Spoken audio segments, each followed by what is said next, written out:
Today, we're going to talk about why you're always afraid of social interactions and interacting with others. And how people with social, only those who are truly afraid of society, to understand this unspeakable sadness.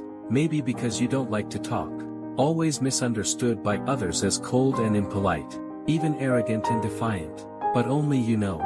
It's not that you don't want to interact with people, it's that you really don't know what to say. At a party of many people, you always sit silently in an inconspicuous corner, looking down and pretending to be playing with my phone, afraid of looking at anyone, when everyone else is laughing and chatting, in your heart. But there was an indescribable bitterness and embarrassment. I just hope this party is over soon, so that you can quickly escape the scene. Every time I meet someone half-baked on the road, you keep your head down, rather take a detour. I don't want to meet each other. When taking the bus, even though it's almost there, you're too slow to say stop. I just hope someone happens to get out of the car to help you out. You are always afraid of crowded situations, always feel that every eye will fall on you. Let you have nowhere to put yourself. In a restaurant, even if you just want to call a waiter, even if the words are on the lips, I have to hesitate several times. Finally, he spoke carefully and softly. I'm afraid that the sound will attract the attention of everyone. What you are most afraid of? It's the kind where everyone around you is talking, but it's just you. The suffocating feeling of being cold. You can't help but feel anxious at that moment, desperately trying to find someone to say something, just to break that disturbing silence. You're afraid you'll look out of place. I'm more afraid that others will think you don't fit in. When you are with someone you don't know well, it's like your brain has been hollowed out.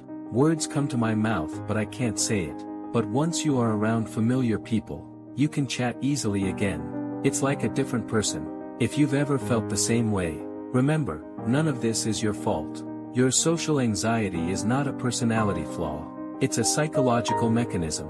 The unconscious initiated self-preservation mode. Psychologists call this an emotional flashback. When you are in certain social situations, trauma and negative memories in the back of my mind, be quietly awakened. Let you instantly retreat to that helpless tension, restless child state. Maybe you were laughed at and criticized as a child. These experiences, a harsh voice is slowly growing in your heart. Every time you get up the courage to speak up, he just quietly jumps out and interrupts you. No one wants to hear what you say.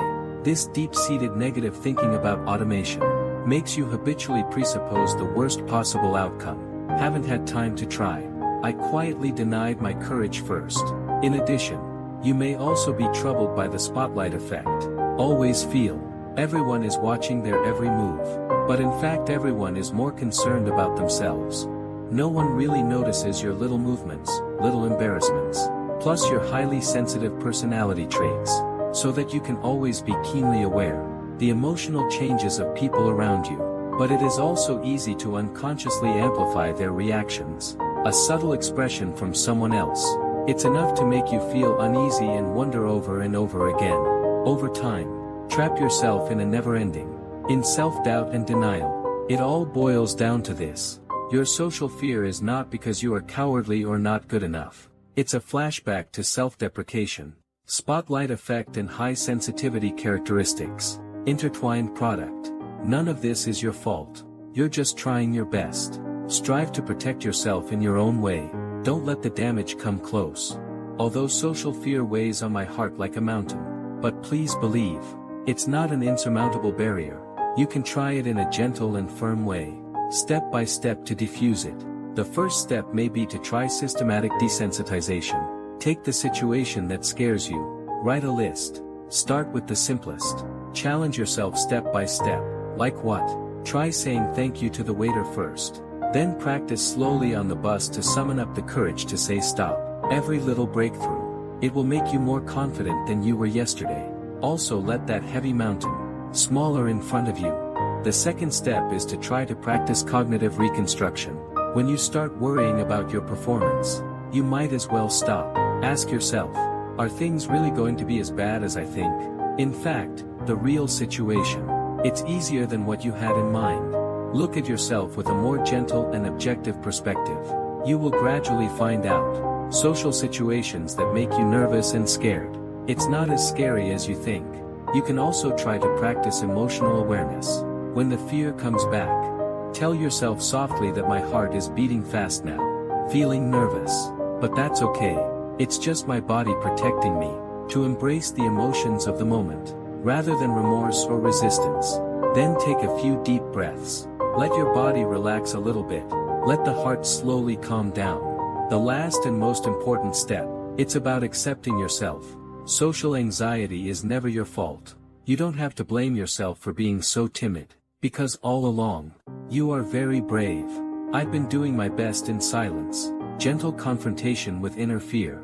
Dear, please remember, you are never alone in your efforts. Every heartbeat faster, every drop of sweat from nervousness. It's all traces of your silent bravery.